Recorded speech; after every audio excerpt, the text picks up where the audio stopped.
fearsome arsenal wielded by history's outcasts. Deceptively simple and ingeniously lethal. Weapons that stabbed, slashed, terrorized, and challenged a mighty empire. It's time to probe their intriguing secrets. Now, Barbarian Battletech on Modern Marvels.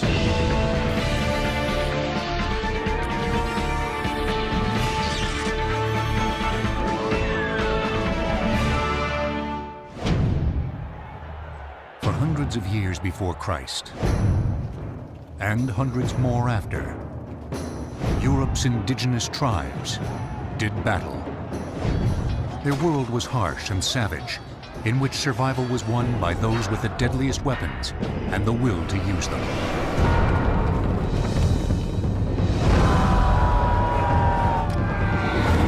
Their tribal names exude a certain swagger to this very day.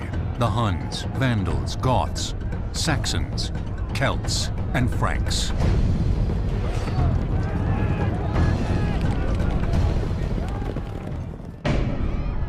The Greeks and Romans branded them barbarians, considering them uncivilized, vile, more animal than human. The term barbarian originally comes from the Greek, and it's what the Greeks called everybody who wasn't a Greek speaker. The Romans take it up, and they refer it to everybody that they considered to be non-Roman outside the empire. People themselves certainly didn't call themselves barbarians. The so-called barbarians lived during the Iron Age, an era of war and emerging technologies, when metalsmiths forged the weapons that shaped Europe. No matter when man has fought, there have been technological devices that he's used to increase his ability to fight. A club is better than the hands. A sword is better than a club. And in the case of the barbarians, we have actually very strong technology. The British Museum in London plays host to barbarian weapons once wielded in the fury of combat.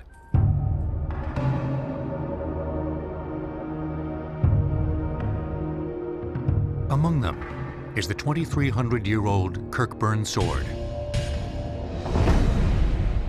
The sword was unearthed in 1987 from a gravesite in Kirkburn, Yorkshire. Its hilt was made of bronze, animal horn, and red glass.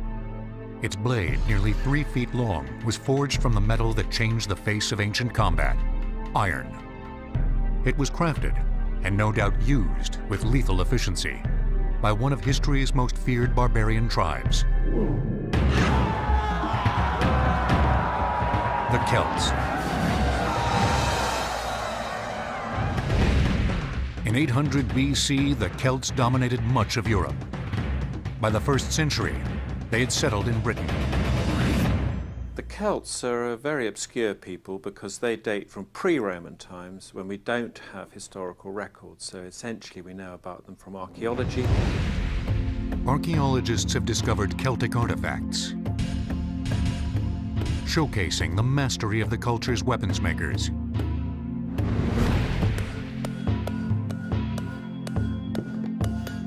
Hector Cole is a world-renowned ironsmith, skilled in the traditional methods used by Celtic swordmakers.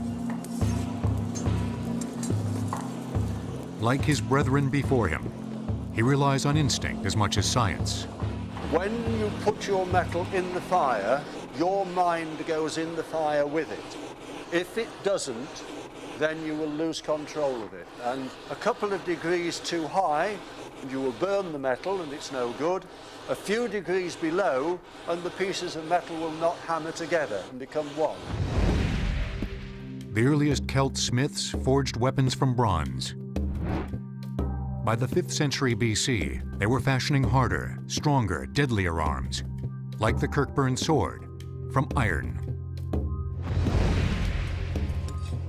Carefully working fire and bellows, Hector has heated a chunk of iron ore, extracting the iron into a catch basin below. He then molded the iron to form 3 sword-length billets. Hector now begins to fuse the billets together to make a blade.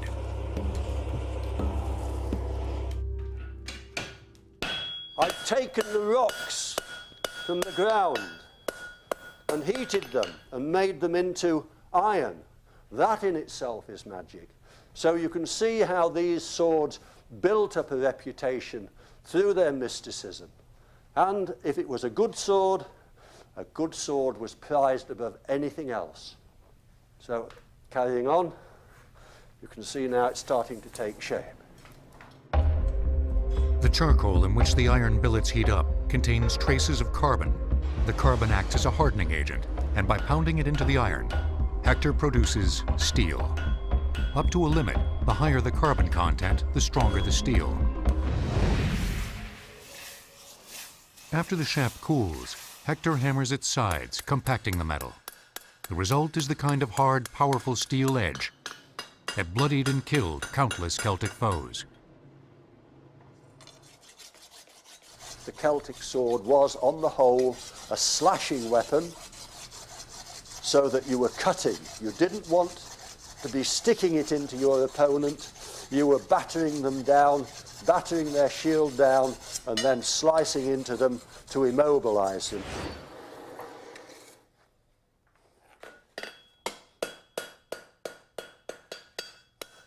Finally, Hector forges a tongue, where an ornamental handle will slide atop the cold hard steel of the Celt's most prized killing tool. The Celtic sword was about 30 inches long. A rival weapon, the Roman gladius, was similar in length, but had a sharp-edged blade with a short pointed tip designed for stabbing. The Celtic sword featured a heavier blade, more effective for slashing. 60 hours of hard hammering, forging away, grinding, polishing, and getting a handle put on it. We now have a Celtic sword that is fit to give to any warrior to take into battle.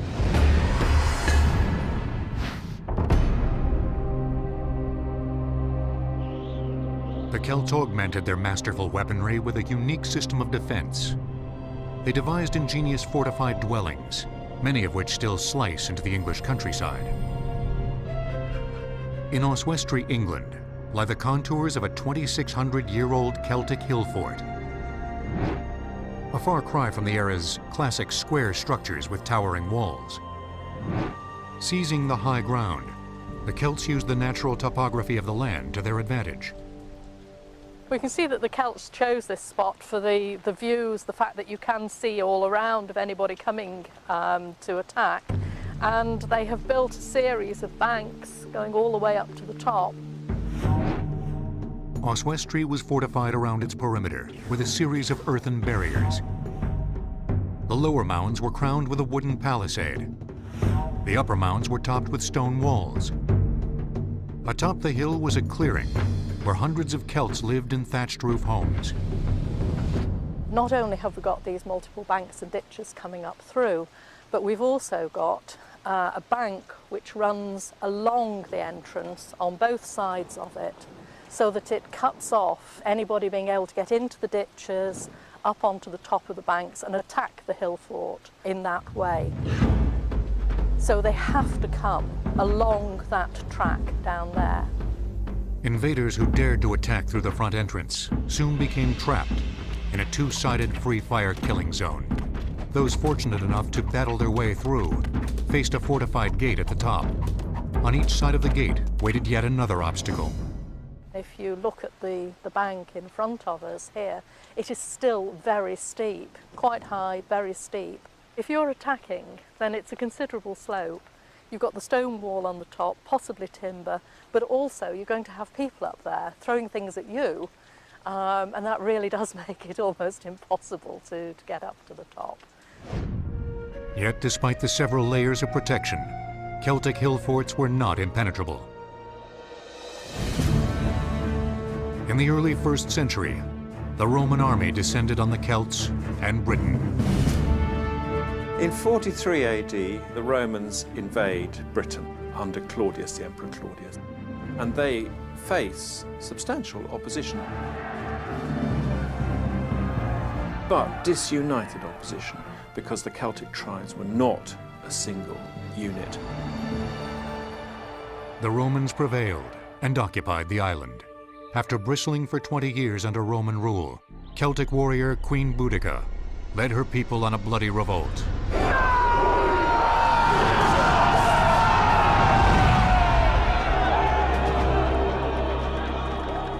Spear in hand, Boudica stormed into battle riding one of the finest examples of barbarian technology, the Celtic chariot. The Celtic chariot becomes a very important part of their myth and their legends. These became very important symbols, not just war weapons, but symbols of greatness, of warrior greatness. Here, I think we've got the lower jaw. In 2001, archaeologists unearthed a grave containing remnants of a Celtic chariot that would answer a puzzling riddle about its technology. Experts had never been able to figure out how the chariot's wheels were secured to the axle. At the site, ground X-ray revealed a crucial clue, a J-shaped pin. And this is the drawing that really... Yes, of the axle. The pin intrigued Mike Loades and Robert Herford, who were trying to construct an accurate, fully functional Celtic chariot. Their only chance to succeed was to solve the mystery of the pin's role. And they were these J-shaped linchpins, quite an interesting shape. And associated with them in the grave was a little iron ring. Now, we puzzled for ages how this might have worked. The solution came when research revealed that Celtic wheel makers cut a groove in their chariot axles. So this J shape actually fits in the slot. Then this comes around that and ties to the ring, so keeping it in place. The next step in construction was to form the charioteer's platform. The platform is a lattice work, all made from a single strip of rawhide, and that gives tremendous spring. Most chariots in the world, you stand up on them. Whether it's an Egyptian chariot, an Assyrian chariot, a Roman racing chariot, or a Greek chariot, you stand. Because not only have you got some suspension in the plaited rawhide platform, but your legs are springs. So you're very much like a surfer riding a wave. A Celtic chariot was built for two, an armed warrior who stood and a driver who sat. By itself, the platform's springy latticework wouldn't prevent either from being jostled by every bump and rut. But Loades believes the Celts incorporated another design element to ensure a smoother ride. What if these Ys were straps, rawhide straps, and then the platform could be slung in these straps? Now you've got something that's got lateral and forward movement. It's tied off underneath so it's not too extreme, but it just gives a wonderfully suspended platform, able to cover almost any terrain. The Celtic chariot suspension no doubt enhanced its performance on the battlefield, where it may have been used much like today's armored personnel carriers. The charioteers would take their warriors close to the front line and drop them off. The warrior would get off, and this is where he would come in and he would fight. So, after a few minutes, your charioteer would come racing round the line, and still at the gallop, you would get back onto your chariot, saying goodbye to the enemy, and have a break while another man was dropped off. Constant rotation of frontline troops. And Queen Boudica? We left her leading the Celts in a pivotal battle against the Romans in AD 60. She counted on her superior chariots to overwhelm them. But barbarian technology in this case proved no match for the Empire's disciplined troops. And as they gradually made their advance, Boudica's army was condensed into a smaller mass. And they got hemmed in and pressed in. The chariots couldn't maneuver, the warriors couldn't fight, and it was carnage. And she was wiped out, and her army was wiped out. After the Roman invasion, the Celts are the settled native population of Britain, and they gradually become Romanized. the mighty Romans had secured another conquest. But across the English Channel, other barbarian tribes were growing restless. One, wielding a fearsome new weapon, would one day threaten to topple the empire.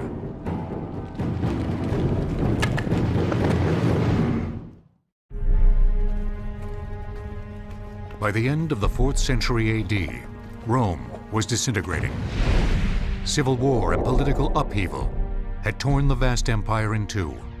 Meanwhile, the Germanic barbarian tribes in the north were being forced toward Rome by a new group of barbarians that had swept in from the steppes of Asia. They flooded into Europe on horseback, raiding and killing with swift and brutal efficiency. They called themselves the Huns. The Huns soon reached the Danube. On the other side of the river lay the Roman Empire. The arrival of the Huns was a terrible shock. It was a shock to the Germanic peoples, it was a shock to the Romans. They also came with this formidable war technology. The Huns came armed with an odd-looking, yet devastating weapon, the recurve bow. It featured horn-shaped tips and a curved shaft. Out on the steppes, where there are very few trees, there's much less availability of that sort of raw material to make a bow out of. So they were forced, by what was available, to develop something else. And what they do is to take a thin lath of wood, instead of a chunk of tree, they take a thin lath of wood. This signature Hun weapon was a marked contrast to the bow most commonly used in Europe. The Western longbow was carved from a single limb of a tree and was only as strong as the wood used to produce it. Its power came from its length and flexibility, allowing a deep draw. The shorter recurve Hun bow was made up of several layers of wood glued together against the grain. The horn-shaped tips made the bow curve back on itself, producing added torque and a quick snapping action. But which bow harnessed more power? Using a kind of sophisticated stopwatch called a chronograph, it's possible to compare the velocity of an arrow shot from each type of bow. As you can see, there's a sensor at the front here and a sensor at the rear here. And as the arrow passes across the chronograph, switches the timing on as it passes the front one, switches it off again as it passes the rear one, and so the device will then record the velocity in feet per second. And as you see, it's showing the display that it's ready. So we'll try the Hun bow first. 107.4, so that's about 75 miles an hour. You must remember that the bows we're using here today are only about half as powerful as the ones they were using. So we could translate that up. The Hun bow might be reaching 100 miles an hour at the full power. So here we go with the longbow. 99.22 feet per second. That's about 68 miles an hour. And we can see that we've lost a fair bit of velocity there in proportion to the power of the bow. It shows that the Hun bow, with its faster action, its more efficient energy storing, its more efficient energy releasing, is punching that arrow out significantly higher velocity. And that's where the difference is going to lie. When we get to the Hunnic bow, we're looking at a weapon that could penetrate some, if not much, of the armor of the individuals that were opposing them. Certainly the breastplates or the segmented or scale armors of the Romans could be penetrated because the metal was not thick, the leather underneath was not thick. Beyond its superior power, the Hun bow held another advantage over the longbow. It could be fired from horseback with astounding precision. Technology is not just for the killing, it's for the frightening aspect. And a Hun bearing down on somebody with a bow that he could fire with great accuracy from a very strong horse, the man who was likely to run away was defeated as much as the man who was penetrated by the arrow. By AD 430, the Huns were following a new leader, Attila, the warrior synonymous with the term barbarian. he commanded thousands of battle-hardened archers, capable of striking with deadly accuracy. Their tactics introduced a new dimension to the battlefield. The advantage for the Huns was simple: hit and run tactics. Quite simply being able to, within seconds, get yourself within bow range, within arrow range, fire off a quiver full of arrows, 20, 30, 40 arrows even, at an enemy which cannot reach you, and then disappearing again to fill your quiver. The Hun bow was tailor-made for this hit-and-run style. Unlike the longbow, the short and powerful Hun bow is very manoeuvrable, allowing it to be used from both sides of the horse, and also giving a great range of fire. Historians still debate whether or not Hun horsemen used stirrups to help them keep their balance. If they did, their prowess on the battlefield could have only been enhanced. The stirrup is vital for combat on horseback, absolutely vital. It allows you to distribute your weight over a much greater area on the horse's back, and it creates effectively a three-point fighting platform. You know, your feet and your butt. And this enables you with a bow to lean right forward, over to the side and back.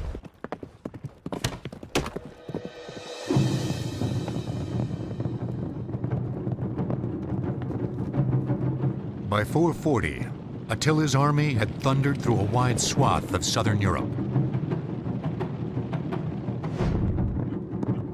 But as they moved west, they were slowed by an obstacle they never confronted on their native steppes. The further into the forest and woodland they came, the less could they manoeuvre their horse archers at high speed. The unaccustomed terrain wasn't the Huns' only problem.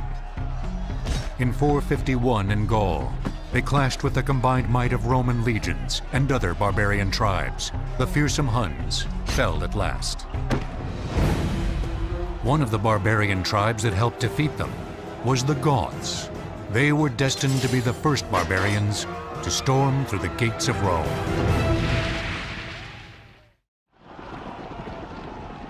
When the marauding Huns tore through Europe in the 4th century, several barbarian tribes fled in their wake. One of the displaced tribes was the Goths. Driven to the border of the Roman Empire in AD 376, the Goths had no choice but to cut a deal with imperial officials. In exchange for asylum in Roman territory, they agreed to fight for the declining and divided empire. Under Rome's thumb, these barbarians proved they had more to offer than just military manpower. The Goths were renowned metallurgists who crafted intricate and ornate jewelry. And the coins they made reflected the same masterful workmanship they used to produce their weaponry. They were particularly good at refining silver, so their coins had a value above what most people would have expected for silver coins at their time. The coins were about 98% pure silver. Working from a sheet of silver, Goth coin makers began by striking round blanks with a hole punch. Then you need a pair of dies.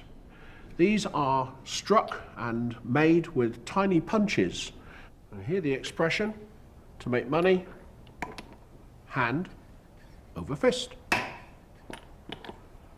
And the coin is worth about $50. On the back of the coin is a small cross.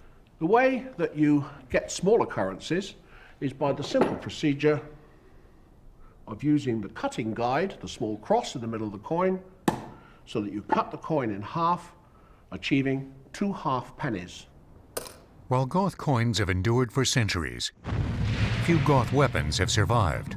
But scholars believe we can understand what the Goths wielded in battle by examining Roman weaponry, as the technology of the two cultures eventually merged. The auxiliary units of the Roman army included people who were drawn from, quotes, barbarian lands, and the customs that they brought with them, whether it was for decorating their weaponry or indeed the weapons themselves. Well, sometimes there's not very much difference, therefore, between the weapons that the Romans were using and the weapons that barbarians were using. Just as Roman arms makers copied the Goths, The Goths copied the Romans. They have adopted a lot of the ways of the Roman people, particularly armour. We have on the top here a riveted helmet.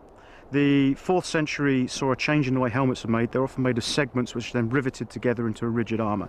We've got the crest across the top here to protect against blows coming down from the side, and a movable neck piece at the back, and the nasal guard there, obviously protect my nose from chops. Goth soldiers were clad in mail, the pliable metal body armor used in the Roman army before the birth of Christ.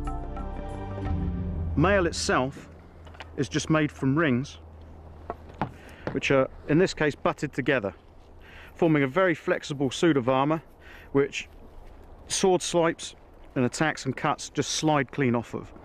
Later on, we see an increasing amount of riveted mail, because the problem with this is a spear or an arrow can push the rings apart. It's fine on a cut. On a piercing action, it can go clean through and push them apart. As the decaying Roman Empire became increasingly fragmented, so too did the fields of battle. The imperial legions scattered, trying to hold the far-flung territories together. And the scope of military engagements shrank. Arms makers responded with weapons tailored for a more mobile soldier. There seems to be, at least according to the records and according to some of the myths that come around, a lot more of individual fighting, one-on-one type of fighting. Combat at closer quarters compelled Roman and Goth ironsmiths to produce fewer slashing-type swords and make more practical stabbing weapons. A lot of the work, we think, at this time was done more with the tip than it was with most of the blade. Remember, even a blade made for fighting is still a considerable investment. So if you can use this more like a spear and thrust it into your enemy quickly, you can save the blade and subsequent work and so on that had to be done to it. The effects of this going into a person are quite shocking. So you've got the nerves and so on the skin, then you go into deep tissue or organs. You're going to cause internal bleeding. You're going to take bits of fabric in there with you. It's just going to be a right mess. The best way to kill him is to get in here and push up, because then you're going to get all the organs. You can't get past the rib cage. Only if you get a very slight angle, you get it in there. But we know if you actually come up underneath, you'll damage all his organs. And we only know that you only need to go in that far to actually damage any of his organs. So the thrust upwards would be the killer thrust. Also the thrust down here.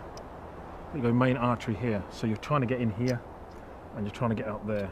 And under his arm, just here.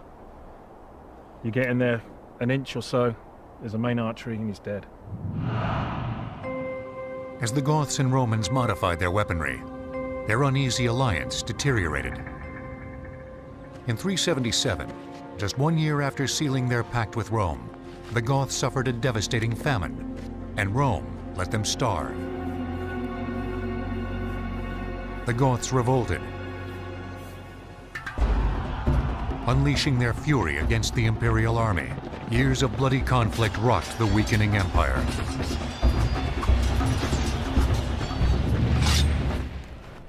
So we are, 4th century, Goth versus Roman.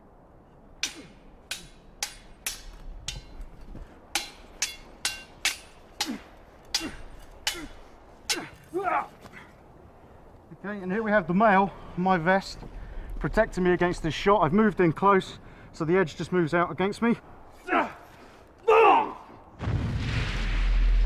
By 395, the Goths were primed to deliver the death blow.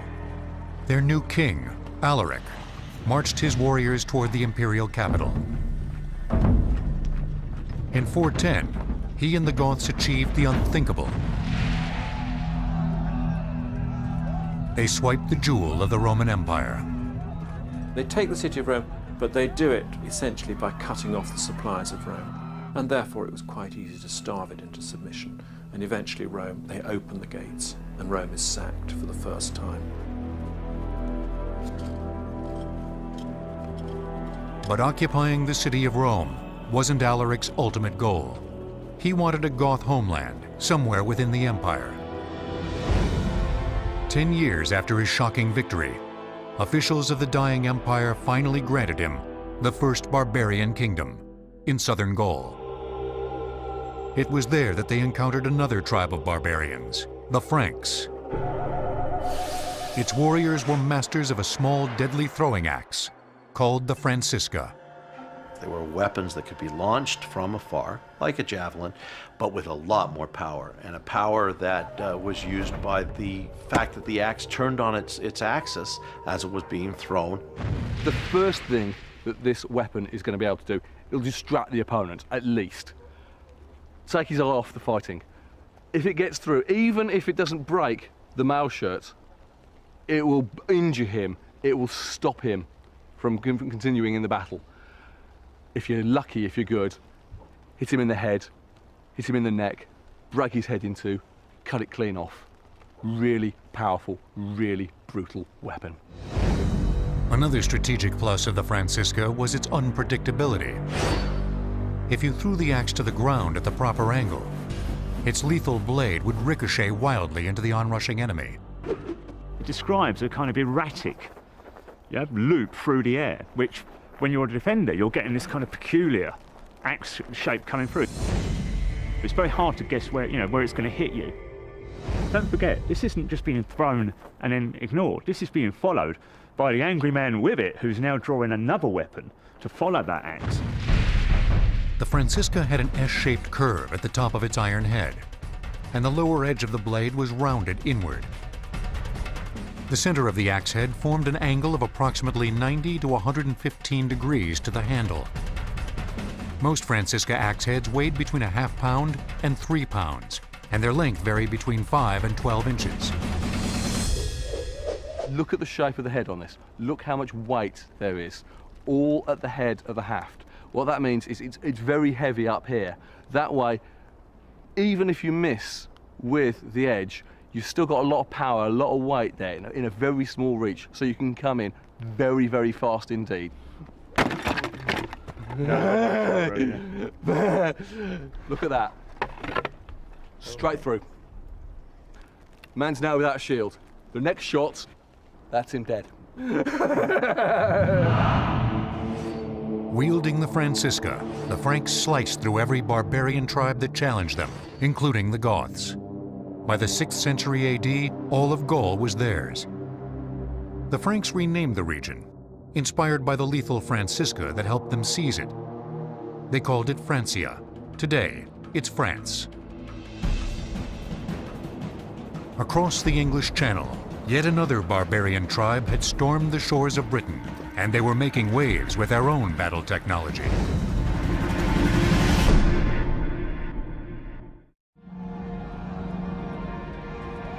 After the collapse of the Roman Empire in AD 410, its soldiers occupying Britain pulled out. Their withdrawal created a power vacuum. And as word spread across Europe, a number of barbarian tribes made the treacherous sea journey across the English Channel to claim their piece of the island. For years, the competing tribes battled for supremacy, until one, the Anglo-Saxons, emerged victorious. In the new British kingdom they established, their culture and religious beliefs prevailed. They believed in a large group of gods who all had power. And they also seem to have believed that you needed to be buried with things to take with you to the afterlife. In 1939, archaeologists unearthed Anglo-Saxon burial mounds in the town of Sutton Hoo. One of the graves contained the remains of a warrior next to the remnants of a ship. The discovery shed vivid new light on the militaristic culture he inhabited. They saw not just a warrior of great renown, but a warrior of great renown whose entire accoutrement was still there. In fact, the rivets from the boat were still there, so they could actually see how large the boat was that he had been buried in. Sutton Hoo yielded many weapons containing Iron Age metals. Gold wire decorated the warrior's sword. Bronze panels coated with tin lined his steel helmet. And an iron boss used to protect his hand capped his spectacular shield. All proof of his culture's mastery of metallurgy. When the Anglo-Saxons weren't duking it out on the battlefield, they lived in small villages scattered across England. In the center of each village was the mead hall, an oblong structure where the lord of the tribe conducted business and tipped a few flagons. Members of a reenactment group called Regia Anglorum have resurrected this bygone institution of Anglo-Saxon culture. Behind me is a reconstruction of an Anglo-Saxon mead hall. An Anglo-Saxon mead hall is a place where the Lord gathers his taxes, entertains guests, and in defensive crisis gathers his troops either to attack or to defend. Mead was a honey-sweetened alcoholic beverage that the Saxons drank to break the chill of the harsh English winters. It filled every cup during their pre-war rituals. The drinking in the mead hall, the men drank together and swore pledges to each other that when the time came and the enemy came against them with spear and with shield, with point and edge, that they would be able to stand together in the shield war and fight together.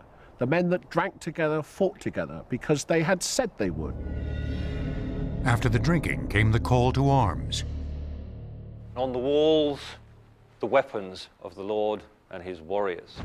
We have the lightweight throwing javelin discharged at the enemy, the fighting spear with its sharp edge and point used over arm in conjunction with a shield. The fighting spear had been a battlefield mainstay in Britain since the Celts first thumbed their noses at the Romans. You could always count on it to make its point. Now to kill him from here, I'll probably look to get a spear into him as hard as I can, just keep going at him. I put a shield down, protect my body. After all, he is a trained killer and can cause me all sorts of mischief. And then a few thrusts to his face, perhaps even after that, quick smash with the shield as I move on to continue the fight. One difference between the Anglo-Saxon spears and earlier models was its spear point. Saxon metalworkers crafted it to inflict deeper and deadlier wounds. If you look at this wonderfully made spear point, we recognize it's thinner at the point, it's even still sharp to a certain extent. This will penetrate the body and penetrate quite far into the body. The point where it probably won't go through, but will get stuck there. The individual is probably having to pull with all his might to get it out of the body as the flesh comes around this and circles around the smaller socket. The most distinctive Saxon weapon was a single-edged knife called the seax. The seax, or knife, the weapon for which the Saxons were named. A utility weapon, a general-purpose weapon, a weapon of war. The Anglo-Saxons repelled every invader that dared to challenge them. Eventually, their pagan culture fell, not at the point of an enemy's sword, but as Christianity transformed Britain starting in the 7th century. Still, their legacy endures in the form of the international language they left behind. They were pretty good at what they did as far as weapons were concerned. Here we all are, we speak English. What better indication do you need of the fact that they were successful?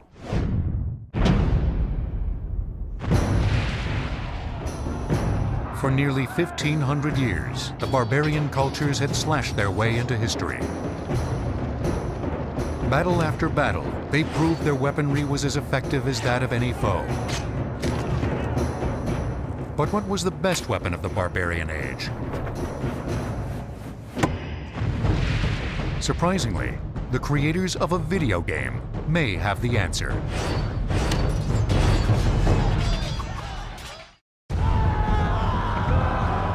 Imagine you're a barbarian. That'll be easier for some compared to others. What barbarian weapon would you carry into battle? Which was deadliest? Historians can only speculate. But the game designers at the Creative Assembly in England have devised a formula that rates the Iron Age's most lethal weapons against the defenses used to counter them. The results play out as bloody good fun in the animated game, Barbarian Invasion.